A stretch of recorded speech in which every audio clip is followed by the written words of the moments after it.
Hallelujah. Yes, Lord. Father, we thank you for this beautiful time, Master. You are the way maker. You are the wonder worker. You are the miracle working God. You are the light in the darkness. Yes, Lord, that is who you are. You are our shepherd. You are our savior. You are our healer. The God who saves us, the God who protects us, the God who leads us, the God who guides us. Father, we thank you for your presence in our midst. Who are we, Lord, that you're concerned about us? Father, we thank you for this beautiful time. Thank you that you are aware of everything that is going around, Lord. You are interested in every detail of our lives, Master. And this afternoon, we are here in your presence. We are gathered in oneness, one mind, one spirit, with one intention, Lord, to worship you, to worship our King, the King of Kings, the Lord of Lords, the great I am. O Lord, the Rock of Ages, mighty God, we worship you. We worship you. We thank you. We thank you for everything that you have been doing in our midst. Lord, even as your word says, it is your spirit that dwells in us. And it is your spirit that gives life to our mortal bodies. So, Father, we commit everything into your hands, even as the shepherd gathers the sheep in his arms. Even as the shepherd leads the gentle lambs. Father, we are here as your sheep, as those lambs that need the shepherd. Father, we pray that you will carry us in your arms and you will speak to our heart this afternoon. Your word brings life, and your word is the lamp to our feet, the light unto our path. We commit this time into your hands, O God. We love you, we worship you, we honor your holy name. In Jesus' precious name we pray. Amen. Thank you, Catherine, for that beautiful time of worship and that awesome song that truly made it so clear that it is He who is our way maker. Amen. Thank you so much. And good afternoon, everyone. Thank you for joining us this afternoon. Thank you that each one of you here mean a lot to this ministry. I believe that we are here not by chance. God has a special purpose, and God has chosen each one of us. And that's the reason why we are here, waiting on Him, listening to His voice. Even as we worship our King, we know that this King, this gentle shepherd, this warrior King, He is here in our midst and He longs to speak to us. Amen. So let's join in this meeting with great anticipation, with expectation, because He wants to speak to us. So this message, when the battle rages on, we started it last week. We saw that every Christian life is a constant battle. And last week we saw that this battle is not about just conquering our own weaknesses, but it is about confronting and defeating the powers of darkness. We saw that even Jesus was not exempted from this, that He had to confront the evil one. And He did that using the word of God. We saw how Jesus was victorious in every battle that He was in. In 2 Corinthians chapter 10, verse 4, we read that even though we live in the flesh, we do not wage a war according to the flesh. The Bible clearly says that the weapons of our warfare are not weapons of the world. We have spiritual weapons, because these spiritual weapons have been entrusted into our hands. They've been given to us because these are the weapons that have divine power to demolish all the strongholds. Amen. So we saw in part 1 of this message, we took this passage from 2 Chronicles 13, from the life of this king called King Abijah.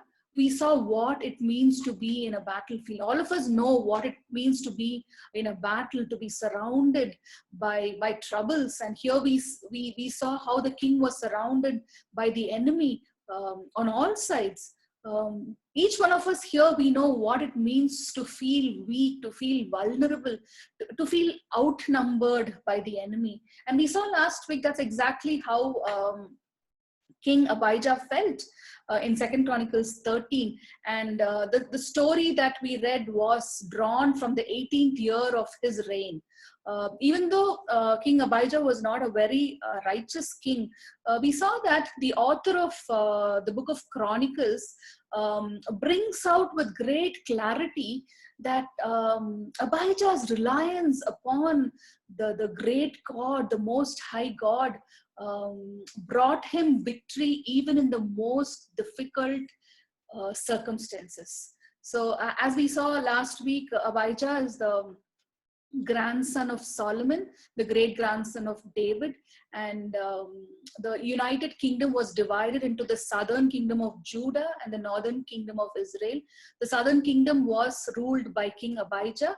And in that passage that we were reading from 2 Chronicles 13, we saw that King Jeroboam, who was the then king of Israel, declaring war against King Abijah.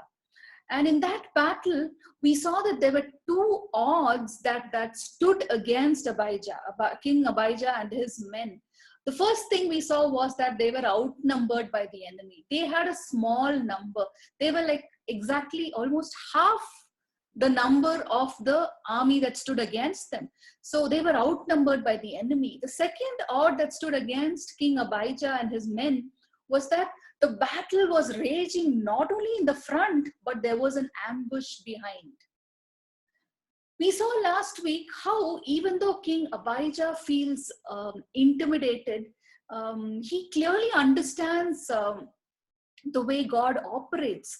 And we saw how King Abijah quickly gives his men that pre-war prescription. There were 5 items that were mentioned, or I would say there were 5 medicines that were mentioned in that pre-war prescription, and that is a pre-war prescription for each one of us, for every battle that we are going to be encountering, or for every battle that we are being faced with.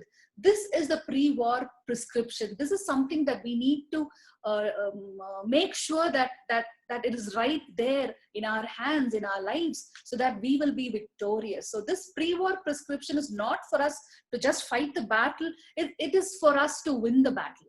Amen. So the first element in that pre-war prescription we saw was remember his covenant with you.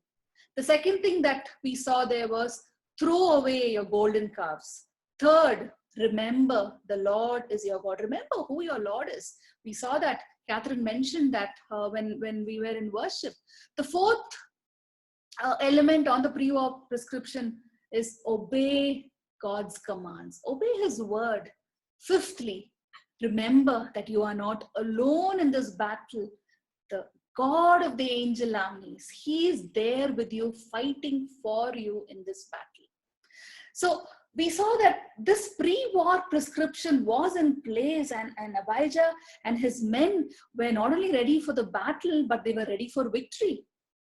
Today is part 2, and today we are going to be seeing what was the battle plan that was followed by King Abijah. Now they are ready for the battle. Okay, so they are about to face the enemy. What was the battle plan? Every battle has a plan that needs to be followed by the king and his men. So what was the battle plan that was followed by Abijah and his men? Let's turn our Bibles to 2 Chronicles chapter 13, verses 13 to 14. 2 Chronicles 13, verses 13 to 14. Now Jeroboam had sent troops around to the rear, so that while he was in front of Judah, the ambush was behind them. Verse 14, Judah turned and saw that they were being attacked at both front and rear. Then they cried out to the Lord. The priests blew their trumpets. Now, we see that this is a situation where Judah is being attacked both in the front and in the rear. Many times in our lives, we also feel the same. We feel that we are being attacked on both sides. We feel the heat of the consuming flames, the flames of affliction all around us. So what do we do when we find ourselves in such a battle, in such a kind of a battle which is too big for us, too enormous for us to handle? Now, verse 14 says, it gives us an idea of what the men of Judah did. They did two things. The first thing that we read, they cried out to the Lord. The second thing that we see here is the priests blew their trumpets. Cry out to the Lord. Hear the blowing of the trumpet. The first thing, what does the Bible say about crying out to the Lord in a battle? What do you do when you are in the battle? Sometimes we have a question about what's the first thing that you do? What's the second thing that you do? So there's a battle plan that we see what King Abijah follows. What does the Bible talk about crying out to the Lord when you are in the middle of a battle?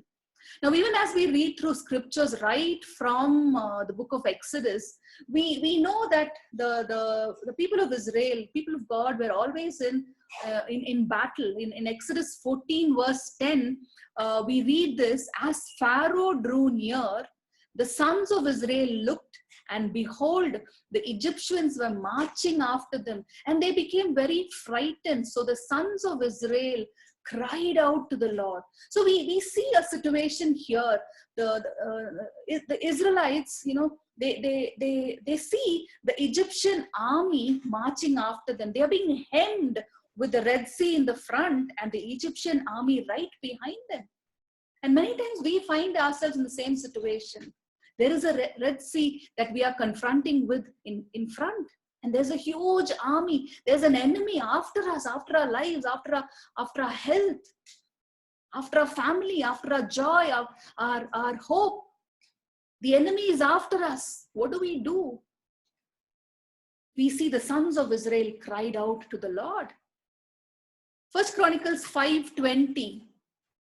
They were helped against them, and the Hagrites and all who were with them were given into their hand.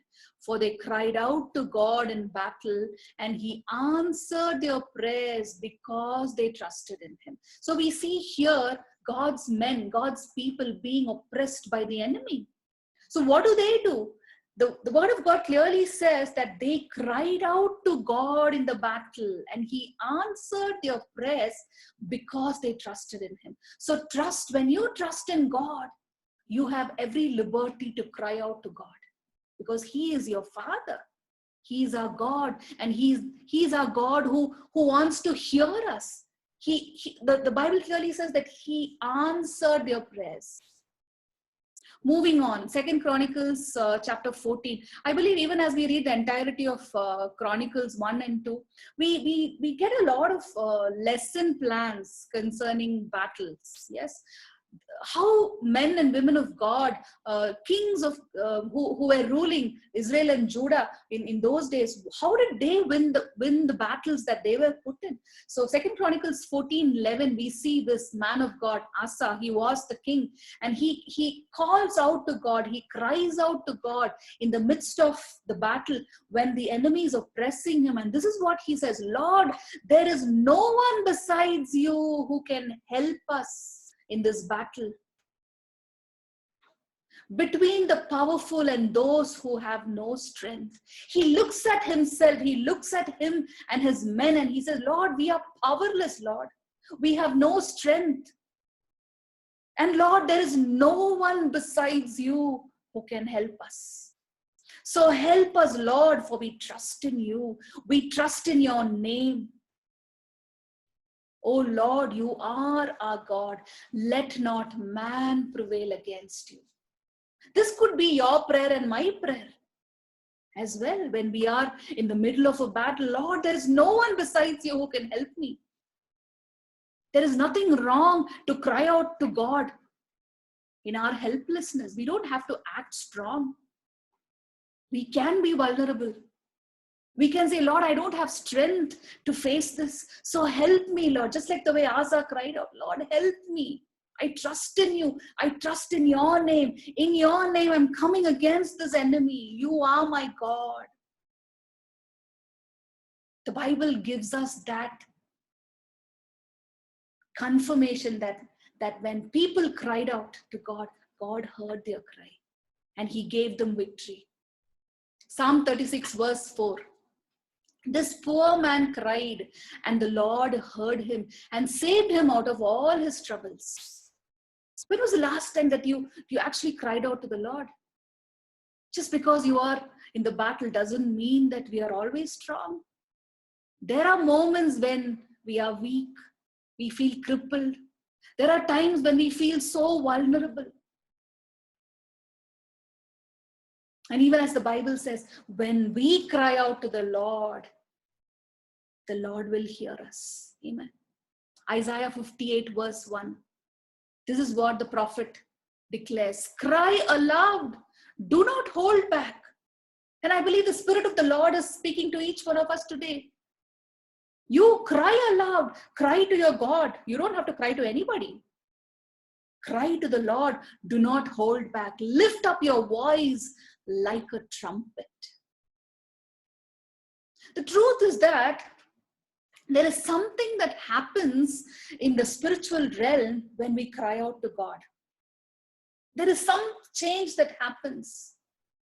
There is power in our tears. Now, even as we read in Matthew 10:29, we read that Jesus looking at his disciples and he's telling, not one sparrow will fall to the ground without the Lord noticing it. Not one sparrow will fall to the ground. Neither does one tear fall from our eyes without the Lord noticing it. The Lord knows. The Lord notices every tear that falls from your eyes and my eyes. We read in Genesis 21 verse 17, when Hagar lifted up her voice in the wilderness, God came close to her. He drew near to her. He showed her the source of water.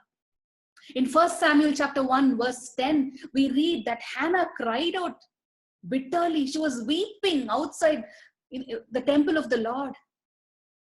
Maybe there wasn't anybody else who saw that except for the priest.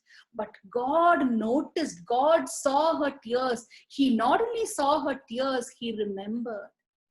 He remembered. The same God who saw Hannah's tears and noticed and remembered her tears, notices your tears and remembers you. God doesn't become weary with listening to our cries. He doesn't become tired. He's a God of all comfort. Amen. In Psalm 56 verse 8, we read that our God gathers up our tears and puts them in his bottle. It's like a mother sitting beside a sick child. When a child is sick, the mother is always there, sitting beside, through the night. And our God knows every pain that we are going through. He knows every discomfort that we are experiencing. He knows our anguish. He knows our suffering. Our tears and our suffering could have gone unnoticed by others, but not a moment has escaped the notice of your God. The word of God says, he neither slumbers nor sleeps. Amen. He keeps you.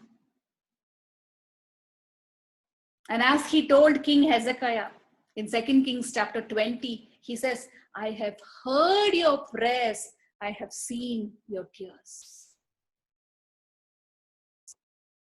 We could have gone through a season of tears. We could have gone through a season of crying. The same thing that God spoke to King Hezekiah, he's telling you, I have heard your prayer. I have seen your tears. So take heart. God is moved when we cry. The Bible clearly says that our God is a God of compassion. In Psalm 147 verse 3, he says, He's close to the brokenhearted. He binds up their wounds. Today, if you are brokenhearted, if you are wounded, take heart. Know that the God of compassion is close to you. He is there right beside you and He is binding up your wounds. Amen. When He looked at the widow of Nain, as He watched the widow weep over the son's body, we read that in Luke 7. The Bible says that Jesus moved with compassion. He had compassion on that woman who was weeping. Again, as we move on to John 11:35, we see when Mary falls at Jesus' feet and cries for the loss of her brother, Lazarus. We read in John 11:35 that Jesus is moved and Jesus wept. So every tear that we shed, every cry that is heard in heaven is not wasted. Every drop of agony, every heartache, God is aware of that. Maybe right now we feel that the place where we are is finding ourselves in looks impossible. Maybe we are wondering, how can I even get out of this grief, this sorrow, this heartache? The Bible clearly says that God's ways are different. God's ways are often higher and too marvelous for us to even grasp. Luke 18:27 says, what is impossible with man is possible with God. Amen. So even as we lift our voices, even as we cry out to God, just like Abijah and his men did, God will deliver us. Amen. Psalm 116 verse 8 and 9, this is what the psalmist cries out. You delivered my soul from death, my eyes from tears, my feet from stumbling. Therefore, I will walk before the Lord in the land of the living. Can that be our declaration? Can we declare like how David declared? You have delivered my soul from death, my eyes from tears, my feet from stumbling. It doesn't matter how enormous the battle looks. It doesn't matter how impossible the battle looks. We can declare, just like the way the psalmist declared, I will walk before the Lord in the land of the living. Hallelujah. So what did King Abijah and his men do when he found himself in battle? The battle lines both in the front and at the back, we saw that they cried out to the Lord. The second thing that we saw was the priests blew the trumpet. Now, what does the Bible talk about blowing the trumpet? Why do the priests blow the trumpet? What is the spiritual significance behind that? Let's turn our Bibles to Numbers chapter 10 verse 9. Numbers 10 verse 9. This was the command given by God. And this is what He says. When you go to war in your land against the adversary who oppresses you, then you shall sound an alarm with the trumpets, that you may be remembered before the Lord your God, and you shall be saved from your enemies. Now, this is a command that God had given the people of Israel. When they go to war against an adversary who's oppressing them, the requirement was that God said, you shall sound an alarm with the trumpet. Blow the alarm. Why? So that you may be remembered before the Lord your God, and you shall be saved from your enemies. Amen. Today, in the midst of this battle, how do we blow the trumpet? Or do we hear the trumpet sound? What does God mean? What does he want to speak to us through this? Let's move on. Jeremiah chapter 4, verse 19. This is what the weeping prophet cries, looking at the fallen state of Israel. Jeremiah 4:19. My anguish, I writhe in pain. Oh, the walls of my heart. My heart is beating wildly. I cannot keep silent, for I hear the sound of the trumpet, the alarm of war. So the sound of trumpet was always related to war. When there was war, there was the sound of trumpet. In Joshua chapter 6, verses 8 to 9, we read, and it was so that when Joshua had spoken to the people, the 7 priests carrying the 7 shofars of ram horns before the Lord went forward and blew the shofar. And the ark of the covenant of the Lord followed them. And the armed men went before the priests who blew the shofar, and the rear guard came after the ark when they continued to blow the shofars.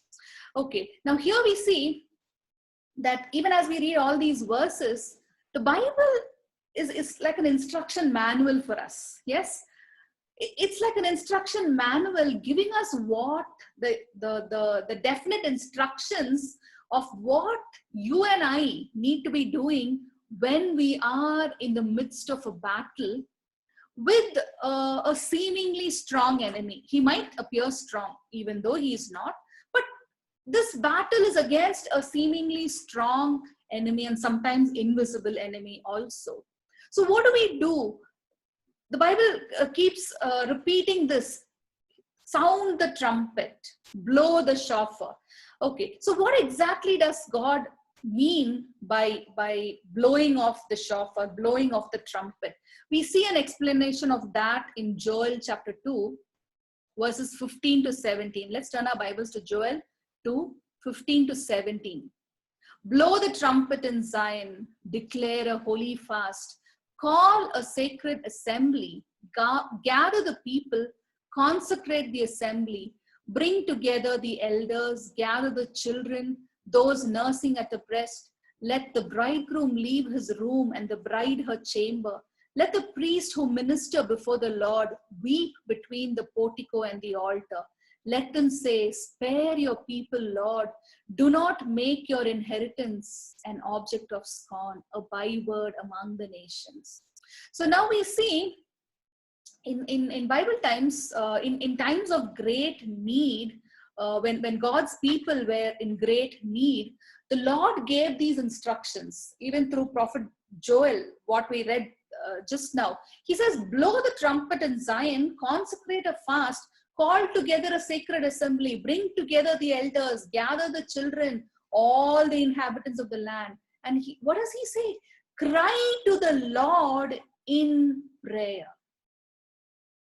So according to God's battle plan, prayer is the battle plan for you and me while we are in the battlefield. Amen. So as we look through the early Israel, the history of the early Israelites, we see that every tribe, all the 12 tribes, they were fighting their own battles. They routinely fought their own battles. And what did they do on such occasions when they were going into battle? The Bible says that on such occasions, when each tribe was fighting his battle, the leaders of that particular tribe were to sound a trumpet. And sometimes it is called the shofar, when it is made out of ram's horn.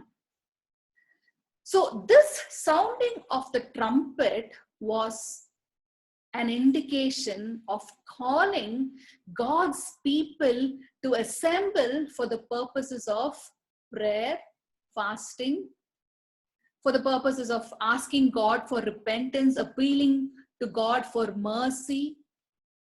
It could be for worshiping Him, praising Him, mainly praying for God's intervention in the battles that they were in. Yes. So here, even as we were just reading Joel chapter 2, those few passages, we see that Joel instructs even the newlyweds, the bride and the bridegroom, to leave their bridal chamber and to participate in that prayer. So when the trumpet sounded, the whole nation, without exception, was expected to assemble for one reason: for prayer. Today, I believe there is the sound of the trumpet. Today, I believe that when we listen carefully with our spiritual ears open, we will hear the sound of God's trumpet calling his people, you and me, for prayer. That is the need of the hour. It could be a battle. It could be several battles. It could be levels of battles that you and I are in. The Bible constantly talks about this call for prayer. This is one of the very familiar verses that we all know, 2 Chronicles 7, verse 13 to 14. This is what God says: when I shut up the heavens so that there is no rain, or command locusts to devour the land, or send a plague among my people, what do?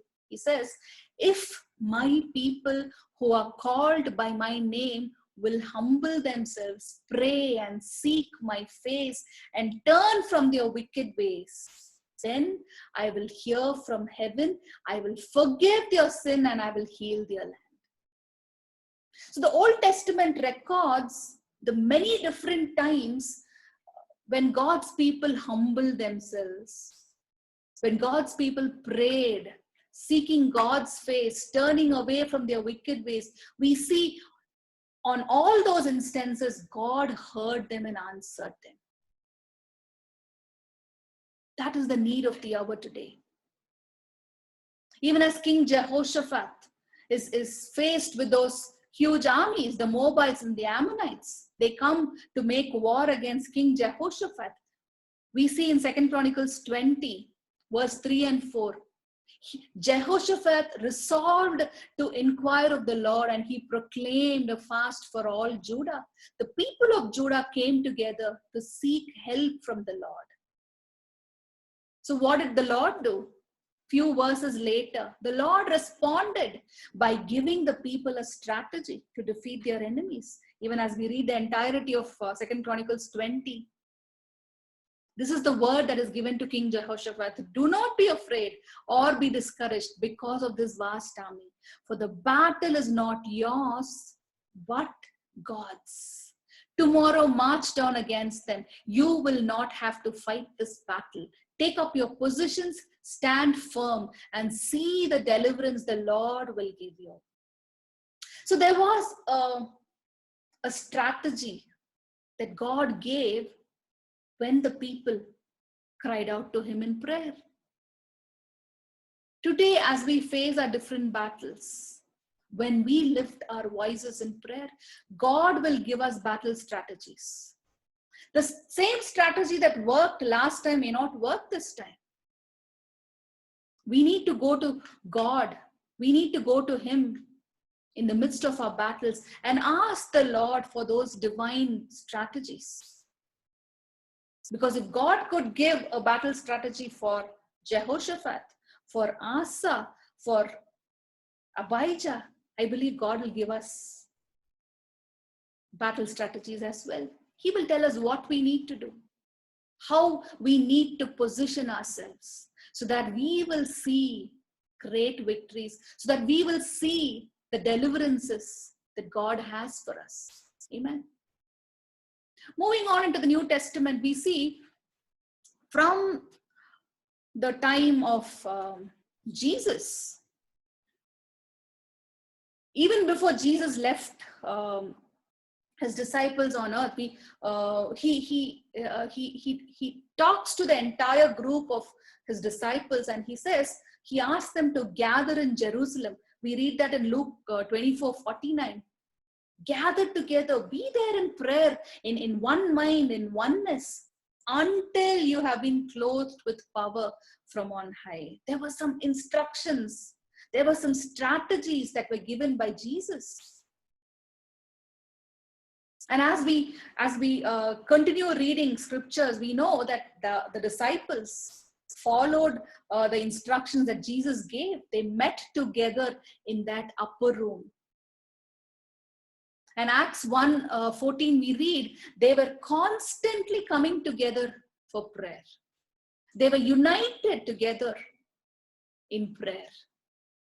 So what happened after 21 days of being in prayer together? We see the Holy Spirit coming upon the disciples. Signs and wonders, miracles followed after that. The very disciples who were weak, who were frightened, who were intimidated, began to speak the word boldly. So this was birthed out of prayer. This was birthed out of constant prayer. Now today we have an experience of what it is to pray personally. We may not have a personal time of prayer, but we also need to come together for a corporate time of prayer, because that's what the disciples did. When Peter was thrown into prison, we read that in Acts 12, when he was sent to prison and he was waiting execution. The church did not keep quiet. The church was earnestly praying for him. What was the result? We see how Peter was miraculously freed from prison. Amen. So the book of Acts gives us examples of how the early church experienced great breakthroughs and victories as a result of focused prayer, as a result of united intercession, corporate prayer. So corporate prayer played a major role in the book of Acts. Today, how is your prayer life and my prayer life? As disciples of Christ, as believers, as we call ourselves, do we have an upper room experience? The upper room experience not only prepares us for battle, the upper room experience prepares us for victory. So do you have an upper room? It's not about having a room on top of your house. That's not what it is. It is about preparing a place for Him, for the lover of our hearts, in the upper room of our mind, in the temple of our body. Do we have a permanent place for God in our lives? Or are we so caught up with the things, our everyday things, our everyday duties, responsibilities? Are we so caught up with that we don't have time? We don't have an upper room. We don't have time to spend with God. Our most precious and greatest fellowship or communion with God will come only from that upper room.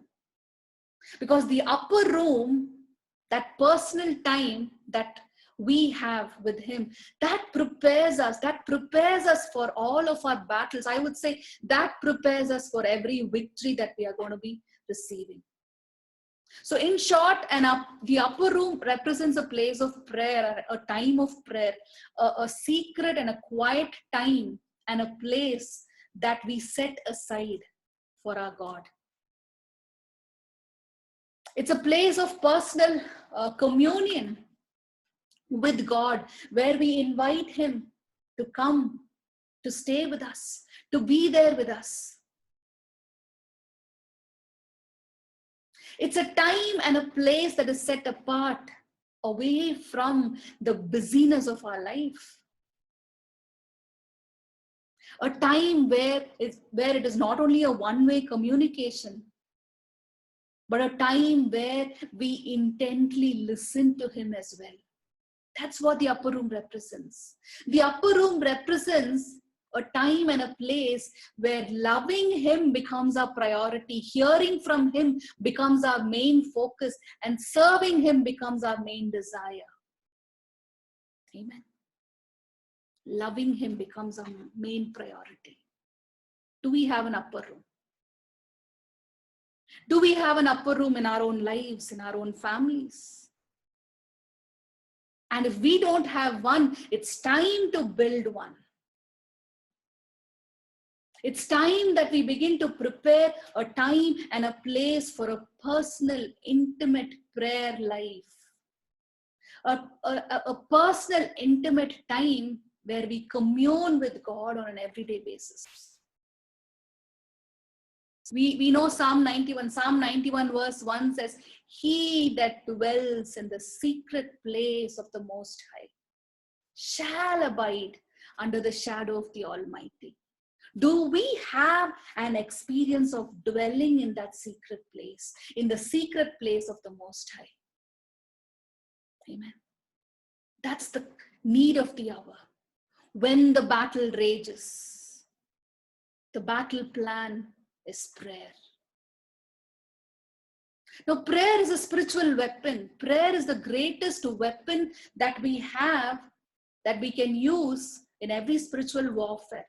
Without prayer, without knowing what it is to pray, we can never be victorious in our spiritual warfares.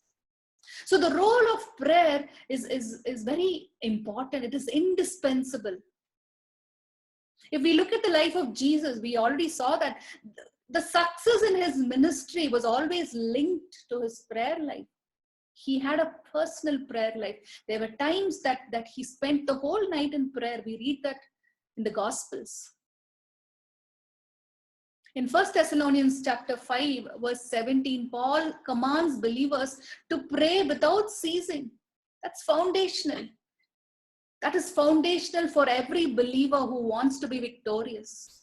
We want to experience victory in every battle. So we need to pray without ceasing. The famous passage that each of us know, all of us know, Ephesians 6, 10 to 20 verses, the 10 verses between 10 and 20 in Ephesians 6 talks about spiritual warfare, where Paul says, "Finally be strong in the Lord and the strength of his might, put on the whole armor." And he talks about the different armors, the different pieces of the armor. But as we move on to verse 18, Ephesians 6 verse 18, he says, "Praying at all times in the Spirit with all prayer and supplication. To that end, keep alert with all perseverance, making supplication for all the saints." So here, after talking about the different pieces of the armor, prayer is the seventh piece of the armor. I believe prayer is the armor that activates the rest of the pieces of the armor. When we refuse to pray, or when prayer is not in place, I believe the rest of it becomes weak. It is like we trying to use an iron box without plugging it in the power socket. Prayer is that divinely authorized mechanism that God has given us for us to tap into his power, for us to tap into his limitless power. Prayer is the only key which gives us that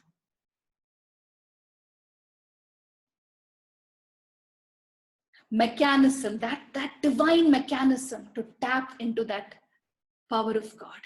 Amen. So without prayer, we would be ineffective in our battles. Without prayer, we could never be victorious. So today, even as we are in the midst of so many battles, it could be a physical battle, it could be an emotional battle, it could be a spiritual battle. But even as Prophet Elisha prayed in 2 Kings chapter 6 verse 17, let's ask the Lord, "Oh Lord, open my eyes that I might see." Sometimes We need to ask the Lord to open our spiritual eyes. There is a spiritual warfare going on. And unless or until our spiritual vision is open, unless or until our spiritual eyes are opened, we will not be able to see the strategy of the devil. So let's pray. Prayer is essential. Prayer is the most important piece of the armor that God has given us. And as a spiritual warrior, we need to pray over ourselves every time. The same prayer that Elisha prayed for his servant. Oh Lord, open my eyes that I might see. And when God opens our eyes, we will see the same thing that Elisha's servant saw. Elisha's servant did not know that there were more with them than that was against them. Today, the same thing is true. There is more with us. There are more with us. There is more power that is there with us than that is against us. Amen. Let's unlock those divine strategies through prayer. So the struggle is, how do we develop a consistent prayer life? We all know and we truly believe in the power of prayer. All of us know that there is true power in prayer. But then why do we find it so difficult to pray? If there's one area that we have been struggling, if there's one area where we fall or fail again and again, I believe it's in having a consistent prayer life. So what do we do? How do we have a consistent prayer life? And as I was even meditating on this, there was one thing that first came out. I believe the Holy Spirit was showing this as the first thing. The first thing he showed me was from Philippians chapter 4, verse 6 to 8. Stop worrying. I'm going to read that from the Passion Translation, Philippians 4, verses 6 to 8.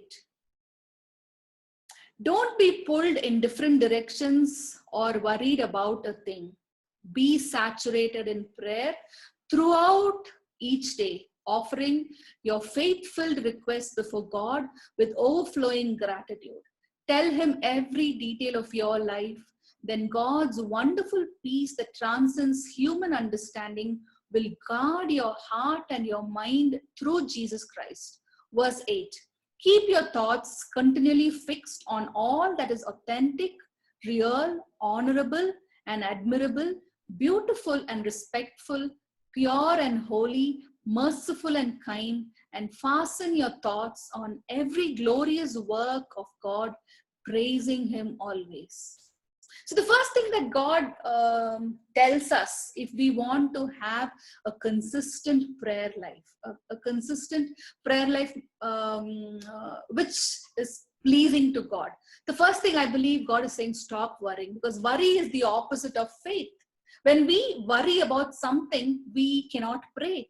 So this is what God speaks to us. He says, don't be pulled into different directions. Do not be worried about anything, but be saturated in prayer throughout the day.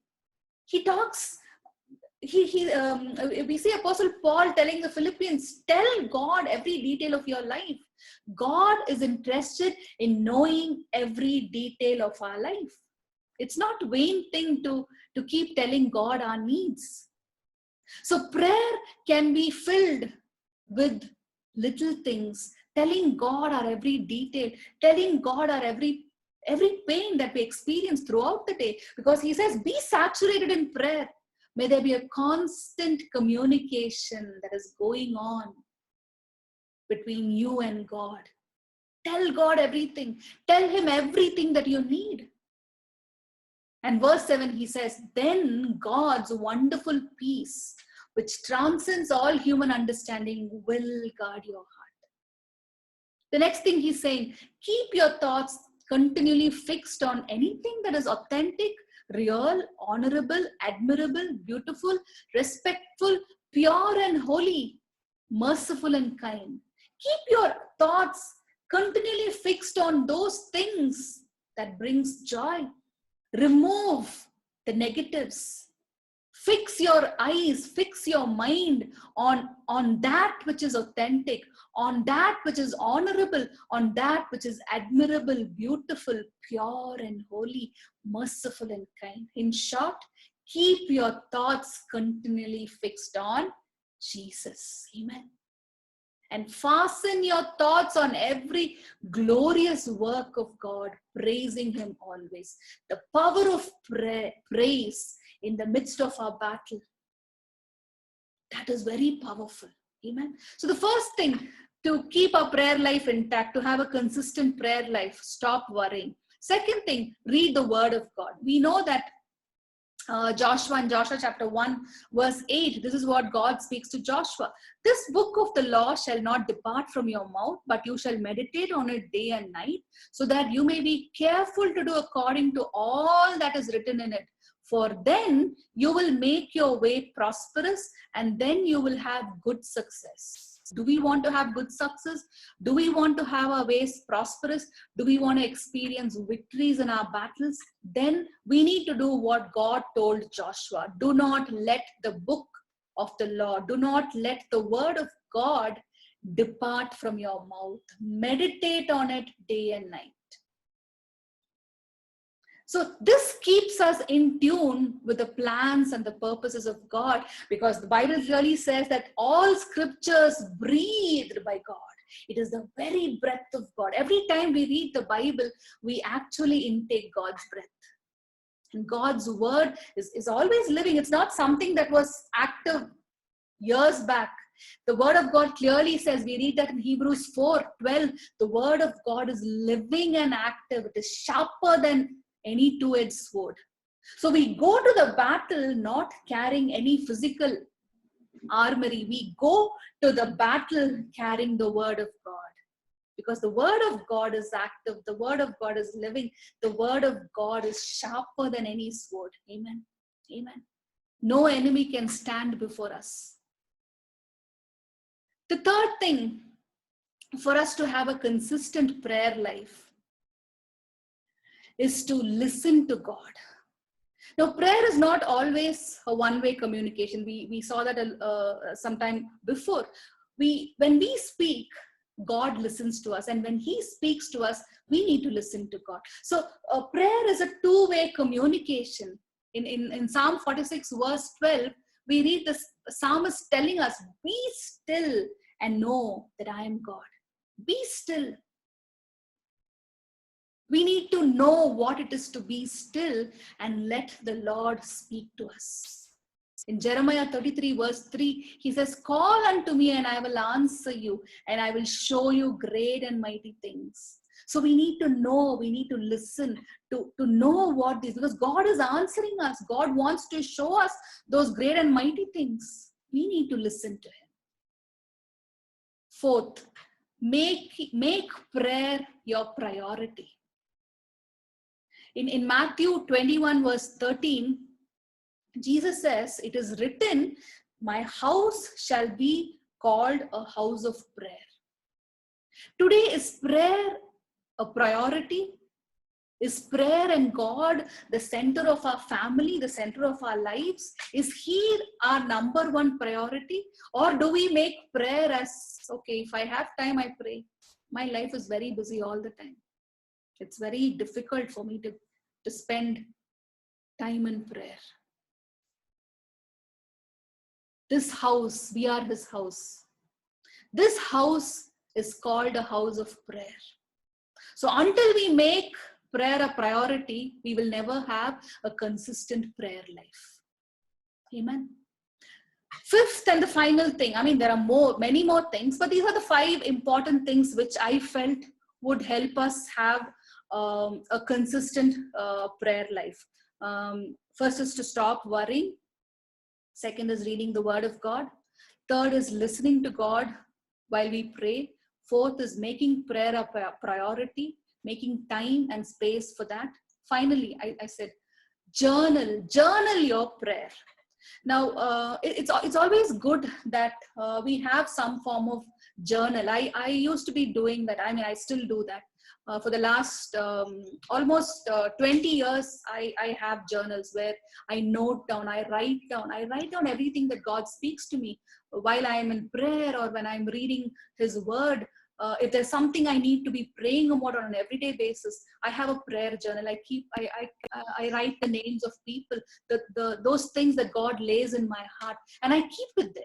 Okay, so even years down the line, when we look back, when we read those journals, we are able to understand the faithfulness. We will be filled with praise. We will be filled with thanksgiving as to see how many prayers have been answered. So it's always good that we keep a prayer journal, keep an entry of everything that God is speaking to us, everything that we want to tell God. We can write to Him. Not that He doesn't know, but it's just an act of faith, I would say. Just write it down.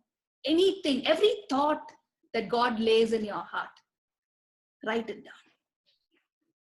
Because many times it's very difficult to pray, especially when we are going through intense battle, when the heat of the battle surrounds us. It is very difficult to pray. But even as the Word of God clearly says in Romans 8:26-27, it is the Spirit of God who helps us in all of our weaknesses, because we do not know how to pray. We do not pray because we know how to pray. No, it is the Spirit Himself who intercedes for us. So the Spirit of God prays through us. And verse 27 we read, He who searches our hearts knows the mind of the Spirit, because the Spirit of God intercedes for God's people in accordance with the will of God. Amen. So while we pray, we need to understand that it is the Spirit of God who Himself intercedes for those issues that we are praying. Amen. So what is that clear call that we hear today, even as we are meditating on this message, on the battle plan that God is giving us? What is that call that we are hearing? In the midst of what we are facing right now, in the midst of this pandemic, in the midst of this uncertainty, in the midst of all these destruction, in the midst of the trauma, in the midst of the crying, in the midst of these tears, there is a clarion call, a call to prayer. Amen.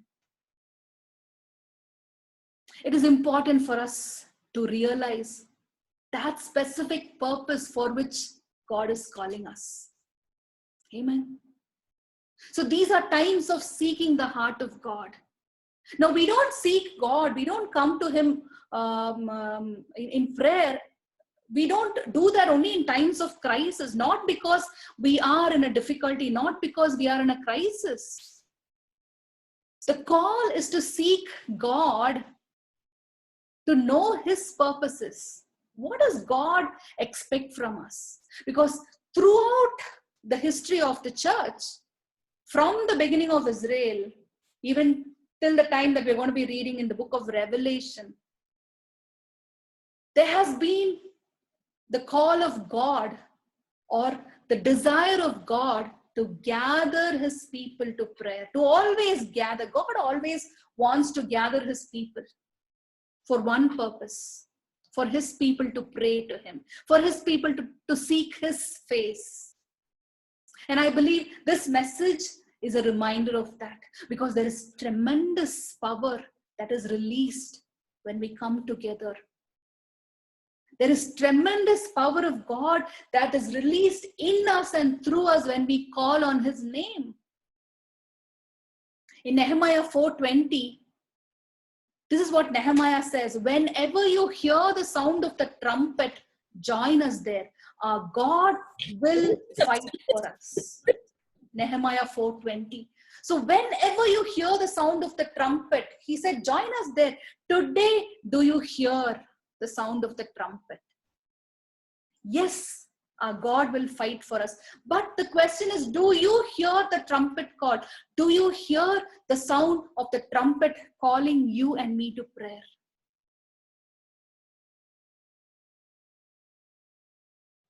Today, even as we close this message, I believe God is calling each one of us. When the battle rages, when the enemy confounds us, when we feel discouraged, God is calling us and asking us to cry out to him. God wants us to respond to his trumpet call.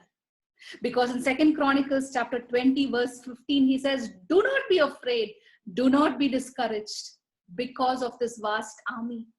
For the battle is not yours, but God's. Amen. So let's close our eyes in prayer. As the battle rages on, as we feel exhausted, tired, intimidated, vulnerable, we feel outnumbered by the enemy. We feel the battle in front and the ambush from behind. There is a plan, a battle strategy that God is giving us. Let's cry out to our God. In the middle of every hopelessness, let the voices of God's people be heard. Let the cry of God's people be heard. God moves in response to our cry. God moves in response to our tears. He's a God of compassion. He is moved by our tears. And even as we hear the sound of the trumpet, even as we hear the sound of the Holy Spirit calling us, aligning us to prayer, maybe rearrange our lives. Maybe set aside that upper room where he's calling us. He's waiting for us. He wants to meet us there. Child of God, do you hear the voice of God? He is waiting for you. He is calling you. He wants to meet with you. He wants to talk to you. He wants to give you his plans, his battle strategies. He wants to share his heart with you. Do you hear the sound of the trumpet calling you, assembling you? Father, we thank you, Lord, for this beautiful time. Thank you for stirring us up once again. Thank you for uniting our hearts. Lord, every battle that is before us, we know, Lord, that it is yours. It is not ours for us to fight it. It is the battle that you have already fought for us 2,000 years back. And because it is your battle, the victory belongs to us, oh God. We thank you, we thank you, we thank you for every victory, Lord. We want to thank you for every healing. We want to thank you for every deliverance. We want to thank you, Lord, for every success. We want to thank you for every blessing.